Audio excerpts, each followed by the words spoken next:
नमस्कार, अस्सलाम वालेकुम। लाइव हिंदुस्तान पर आप देख रहे हैं वीडियो शो दीन दुनिया।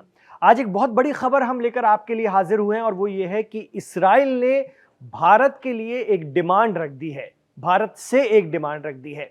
लेकिन क्या डिमांड रखी है उसको सुनने से पहले थोड़ा एक साल पीछे जाइए। आपको याद होगा कि जब लेबनान में हिजबुल्लाह तंजीम के चीफ सैयद हसन नसरुल्लाह पर इस्राइल ने एयर स्ट्राइक की थी और उन्हें कत्ल कर दिया था, उसके बाद पूरी दुनिया में इसका रद्देअमल देखने के लिए मिला था, प्रतिक्रियाएं आई थी दुनिया भर से और भारत में भी इसको लेकर के काफी प्रदर्शन हुए थे, मुजाहरे हुए थे। उत्तर प्रदेश की राजधानी लखनऊ सहित भारत के कई शहरों पर लोग सड़कों पर उतर आए थे और उन्होंने सैयद हसन नसरुल्लाह जो कि हिजबुल्लाह के चीफ रहे, उन्हें शहीद कहकर संबोधित किया था।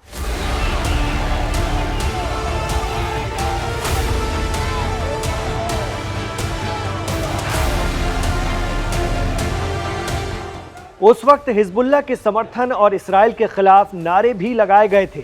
इसी तरह देश के अन्य हिस्सों में प्रदर्शन हुए थे। जम्मू कश्मीर के कई नेताओं ने तो उस दौरान चलता इलेक्शन बीच में छोड़ और अपनी चुनावी सभाएं कैंसिल करके हिजबुल्लाह चीफ को खिराज अकीदत यानी श्रद्धांजलि अर्पित की थी।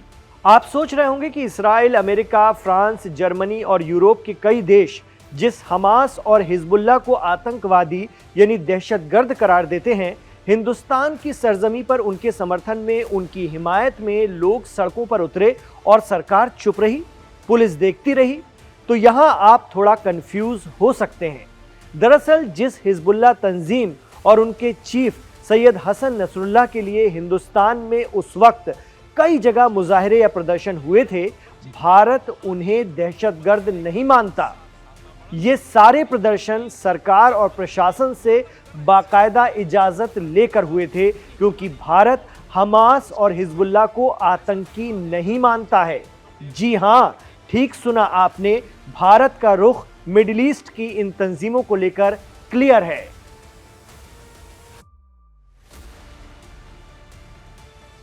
एक साल पुराना ये मुद्दा हम आज दीन दुनिया शो में लेकर इसीलिए हाजिर हुए हैं क्योंकि एक बार फिर एक डिमांड उठी है और वो उठी है इस्राइल की तरफ से। इस्राइल की फौज, जिसे इस्राइल डिफेंस फोर्स या IDF कहा जाता है, उनकी तरफ से कहा गया है कि भारत गजा में मुकीम जो तंजीम है हमास, उसे आतंकवादी घोषित करे यानी दहशतगर्द करार दे।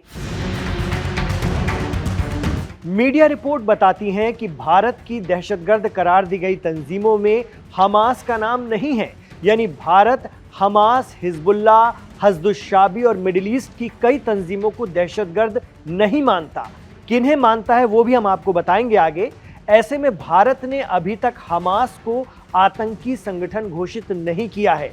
ये भी सच है कि हिंदुस्तान और हमास के बीच कोई राब्ता नहीं है और कोई बाकायदा तौर पर ताल्लुकात भी नहीं हैं। मीडिया रिपोर्ट्स के मुताबिक IDF या इस्राइल डिफेंस फोर्स के international spokesperson lieutenant colonel नदाव Shoshani ने हमास को दहशतगर्द तंजीम ऐलान करने के सवाल पर कहा कि अगर इंडिया ऐसा करता है तो ये अच्छी बात होगी। वो कहते हैं कि भारत और इस्राइल का दुश्मन एक जैसा है, ये अच्छा होगा कि हम किसका सामना कर रहे हैं इस बारे में एक साफ बयान हो।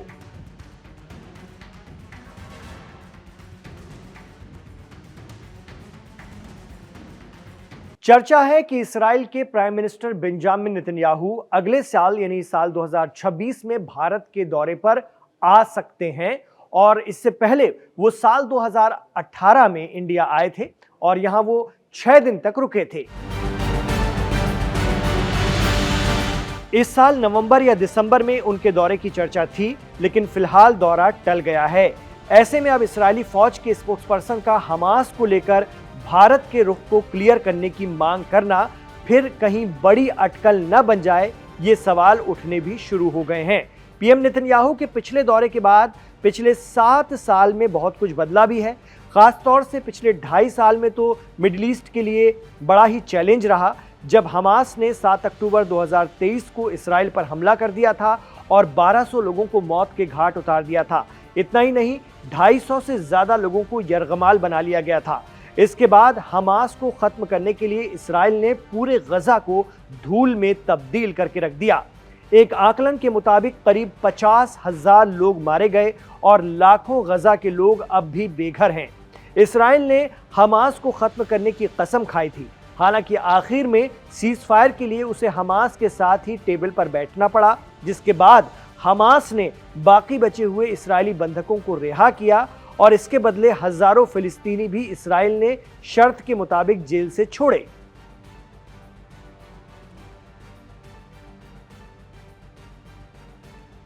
बात भारत की करें तो भारत में आजादी के बाद से लेकर के अब तक की जितनी भी सरकारें रही हैं, उनका फिलिस्तीन को लेकर स्टैंड क्लियर है। सरकारें ये मानती रही हैं कि फिलिस्तीन फिलिस्तीनियों का है और फिलिस्तीन एक आजाद मुल्क बनना चाहिए।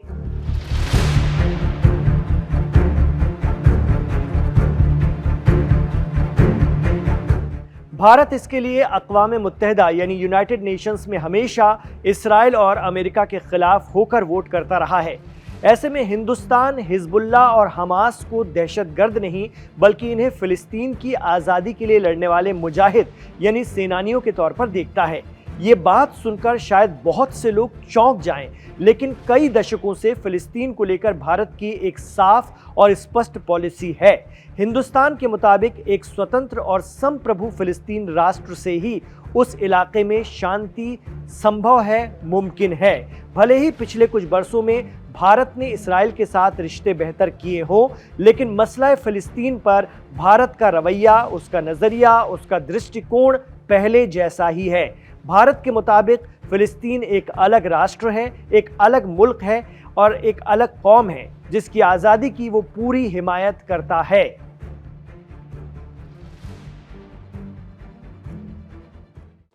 इतना ही नहीं, साल 1988 में भारत वो पहला ऐसा गैर मुस्लिम मुल्क था, गैर अरबी मुल्क था जिसने फिलिस्तीन को मान्यता दी थी। सबसे पहला देश अगर कोई था तो वो भारत था।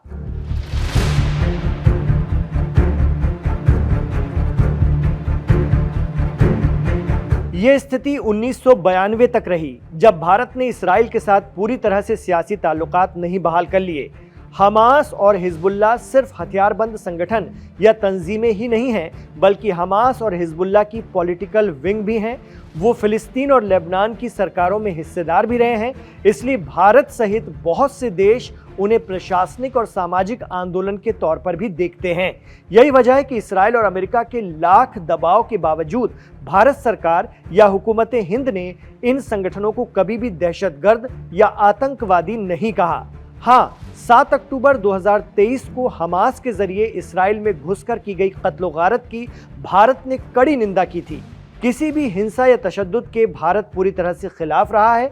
उस वक्त इसराइली क़यादत को सबसे पहले भारत के वज़ीर आज़म नरेंद्र मोदी ने फ़ोन किया था। प्राइम मिनिस्टर नरेंद्र मोदी ने ट्वीट करके उस वक्त साफ कहा था कि भारत इसराइल के साथ खड़ा हुआ है और दहशतगर्दी के हर रूप की हम निंदा करते हैं, मजम्मत करते हैं। उस वक्त मुत्तहिदा अरब अमीरात यानी UAE और बहरीन ने भी मिलकर भारत के साथ हमास के इस कदम को गलत बताया था। ये पहला मौका था जब फिलिस्तीन की तरफ से हुए किसी हमले को भारत ने आतंकी हमला कहा था, लेकिन फिर भी हमास या हिजबुल्लाह सहित कई दीगर तंजीमों को भारत अब तक दहशतगर्द नहीं मानता है।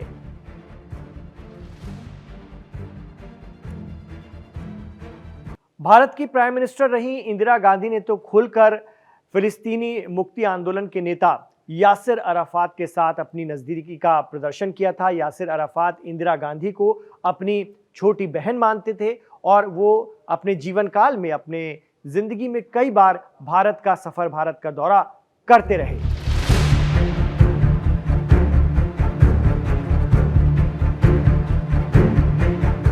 आपको बता दें कि हिंदुस्तान शुरू से ही इसराइल फिलिस्तीन संघर्ष के द्विराष्ट्र सिद्धांत का समर्थन करता है, समाधान इसमें ही देखता है।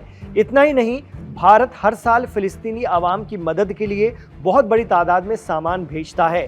मीडिया रिपोर्ट कहती है कि ये मदद कभी भी हमास के हाथों में नहीं सौंपी जाती। भारत इसके लिए या तो वेस्ट बैंक की फिलिस्तीनी अथॉरिटी या फिर इंटरनेशनल तंजीमों के जरिए मदद को फिलिस्तीनी लोगों तक पहुंचाता है। इसी तरह दुनिया के कुल 20 मुल्क ऐसे हैं जो हिजबुल्लाह को आतंकी संगठन नहीं मानते हैं। इनमें भारत के साथ चीन, क्यूबा, नॉर्थ कोरिया, रूस, Syria, Bulgaria, Cyprus, Egypt, Indonesia, Iran, Iraq, Qatar, Syria, Thailand, Senegal और वेनेजुएला शामिल हैं। जबकि इस्लामिक मुल्क सऊदी अरब हिजबुल्लाह को दहशतगर्द तंजीम यानी आतंकवादी करार देता है। कुछ देशों की तो इसमें भी सिलेक्टिव अप्रोच है। यूरोपीय यूनियन हिजबुल्लाह की मिलिट्री विंग को एक आतंकी संगठन मानते हैं, लेकिन उसकी पॉलिटिकल विंग को वो आतंकी संगठन नहीं मानते। इसके अलावा हिजबुल्लाह की मिलिट्री विंग को फ्रांस, कोसोवो, न्यूजीलैंड आतंकी संगठन मानता है। इतना ही नहीं, दुनिया के 195 मुल्कों में से सिर्फ 9 देश ही हमास को दहशतगर्द तंजीम मानते हैं। इनमें America, Canada, Britain, Iceland, Israel, Australia, Japan, New Zealand और यूरोपियन यूनियन शामिल हैं।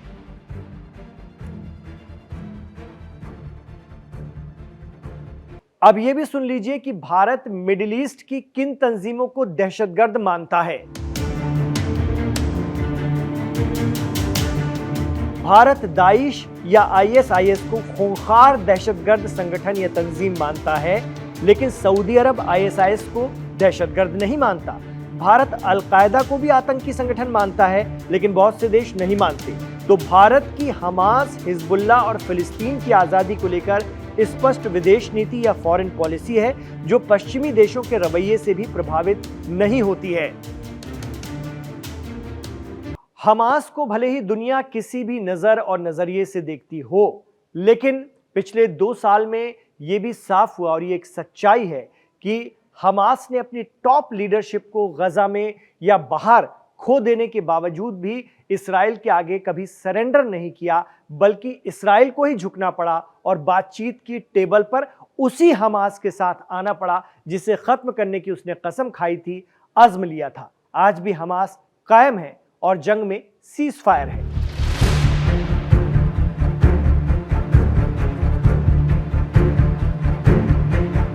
हमास यानी हरकत अल मुक़वामा अल इस्लामिया के फाउंडर, इसके बानी एक ऐसे शख्स थे जो बचपन से ही माजूर या दिव्यांग थे। बावजूद इसके इन्होंने फिलिस्तीन के जोशीले नौजवानों की एक ऐसी फौज खड़ी कर दी जिनसे इसराइल, अमेरिका और ताकतवर यूरोपीय और अरब मुल्क पानी ही मांगते हैं। हमास के फाउंडर शेख अहमद अल यासीन आज़ाद फिलिस्तीन के एक छोटे से गांव अश्कलोन में पैदा हुए थे और वो साल था 1929। कुछ लोग कहते हैं कि उनकी पैदाइश साल 1936 की गर्मियों में हुई थी।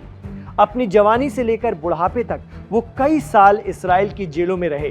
कहा जाता है कि अपने स्पिरिचुअल लीडर शेख अहमद अल यासीन की क़यादत में हमास तेज़ी से मजबूत होता रहा। वो इसराइली फोर्स को चैलेंज करने वाली इलाके की सबसे मजबूत और मुसल्लह फोर्स बन गई।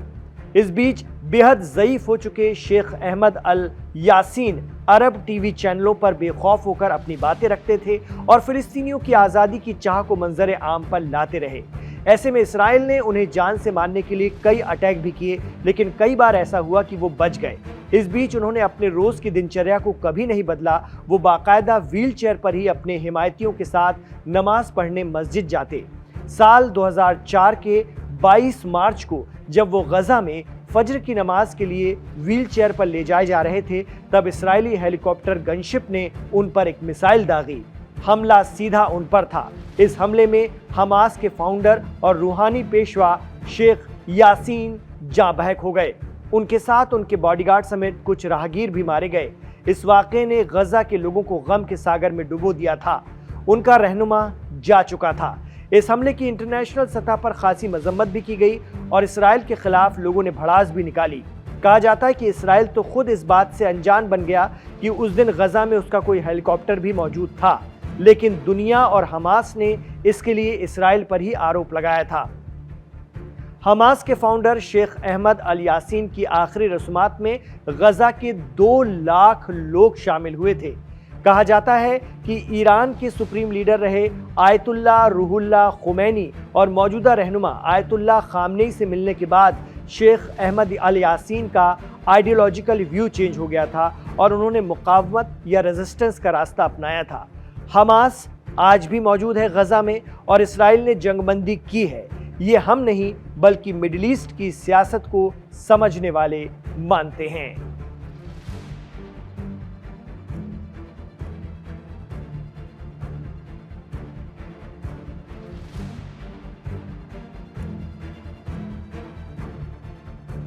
तो इसराइल डिफेंस फोर्स यानी आईडीएफ की इस मांग पर या इस बात पर भारत ने अभी तक कोई प्रतिक्रिया नहीं दी है, लेकिन चूंकि ये मांग उठी है तो इसे हमने दीन दुनिया में शामिल किया और हिंदुस्तान का स्टैंड भी बताया गजा फलस्तीन को लेकर क्या रहा है और वहां के संगठनों, वहां की तंजीमों को लेकर क्या रहा है। दीन दुनिया आपको आज का कैसा लगा हमें कमेंट बॉक्स पर जरूर बताइएगा और आपके कमेंट हम पूरा पढ़ते हैं, हर कमेंट को बहुत गौर से पढ़ते हैं और कोशिश करते हैं कि अपनी जो शो है उनमें उन बातों को भी शामिल करें जो आप देखना चाहते हैं। इमरान खान के साथ आप आखिर तक जुड़े रहे इसलिए आपका बहुत शुक्रिया। वीडियो पसंद आया हो तो इसको लाइक कीजिए, एक तो इसको आखिरी तक देखा कीजिए, गुजारिश रहेगी, साथ में इसको लाइक जरूर कीजिए। आप एक लाइक करते हैं ना तो ये वीडियो आके बढ़ता जाता है ऑटोमेटिक और इसको ज्यादा से ज्यादा लोग देख पाते हैं, वो अपने आप लोगों को दिखने लगता है। तो गुजारिश है कि इसको लाइक जरूर कीजिए और व्हाट्सएप के जरिए अपने दोस्तों और रिश्तेदारों में इसको खूब शेयर कीजिए, खूब आगे बढ़ाइए। लाइव हिंदुस्तान को सब्सक्राइब कीजिए क्योंकि 13 मिलियन से भी ज्यादा इसके सब्सक्राइबर हैं और वो आपके भरोसे की वजह से हैं, क्योंकि आप इसको देखते हैं और सब्सक्राइब करते हैं और करवाते हैं। इसके लिए आपका बहुत बहुत शुक्रिया। इमरान खान के साथ जुड़ने के लिए शुक्रिया। अपना ख्याल रखिए, अपनी दुआओं में हमें याद रखिए।